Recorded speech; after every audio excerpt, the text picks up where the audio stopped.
Most of us start off with no money and lots of time. So what we do is we take our time and we go into the marketplace of life and we trade.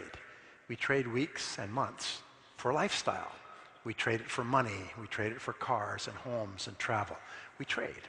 Now, you can tell if you have been a good trader by looking at the quality of your life today. Did you trade well? If you traded your time, if you spent your time, if you invested your time really well, then you have a wonderful lifestyle.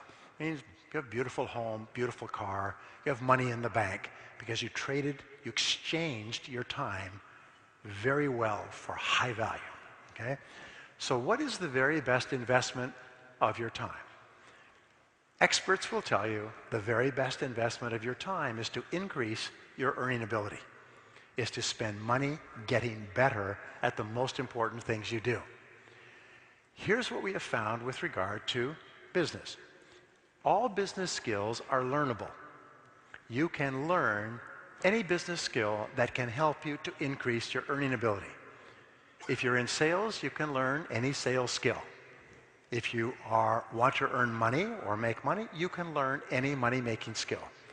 All business skills are learnable skills. Now, you may not be able to play a violin like a great violinist, or you may not be a great athlete or a great artist, because those are special skills. But in terms of business, you can learn any business skill, because every person who has a business skill today, at one time, did not have that skill. And then they said, that skill would help me. And so they studied and practiced and they took courses and they became good in that skill. Now here is another thing that I discovered. I'll tell you about this in a minute. I had a very poor education, so I thought other people were smarter than me. And if other people are smarter than you, it means that you are dumber than they are. And then I thought, well, if they're smarter than me, then they are worth more than I am. But if other people are worth more, then you must be worth less. Now, the feeling of being worth less is the biggest single problem in the world today.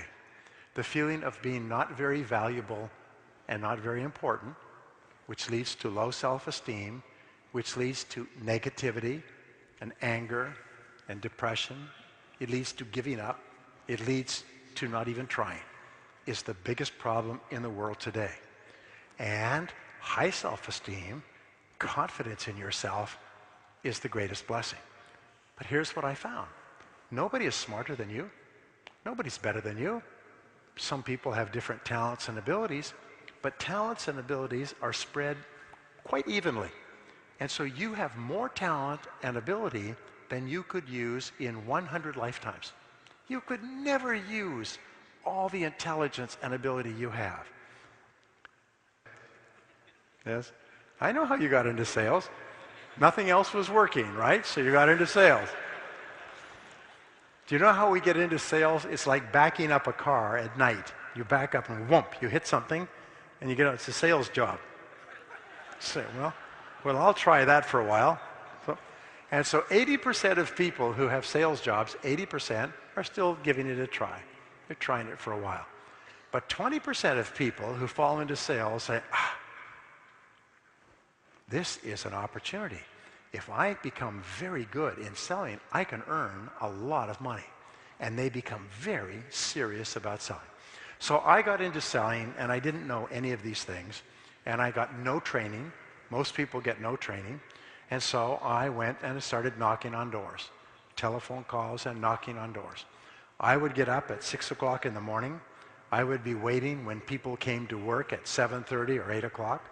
I would knock on doors for offices and businesses all day long. At night, I would go out and knock on doors in homes and apartments. I would work from about 7 or 8 in the morning until about 9 o'clock at night.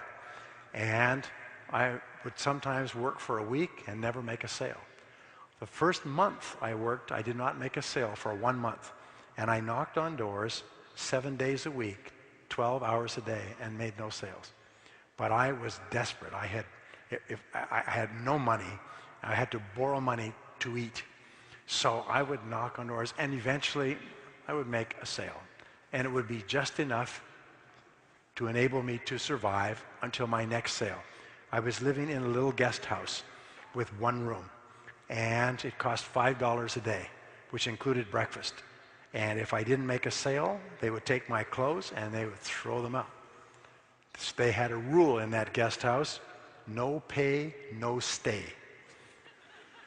And so I would work very, very hard. And after about 6 months, I noticed there was one man in our company who was selling 10 times as much as anyone else. And he wasn't working very hard.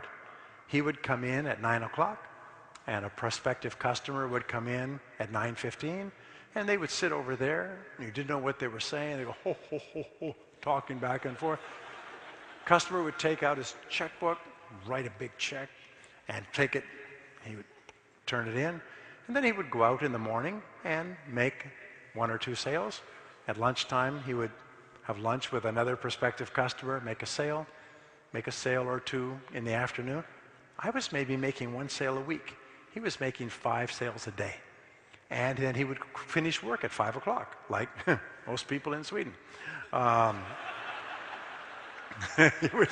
He would quit, and he would go to beautiful restaurants, and he had beautiful girlfriends, and he would go to nightclubs, and he would have vacations, and he had a beautiful life.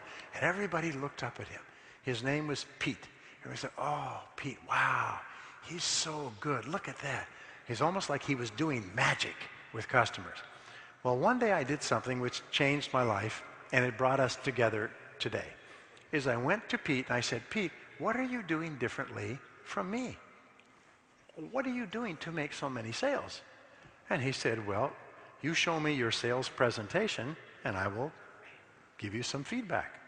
I said, "You show me yours, and I'll show you mine," because I'd never seen one. I said, "By the way, what is a sales presentation? I mean, you show me your presentation. And how do you define a sales presentation?" Well, he said a sales presentation is a logical and orderly process. And then he explained to me a sales presentation. And I'll give you the logical and orderly process, because from that day onward, I was never the same. He said, first of all, you talk to people and you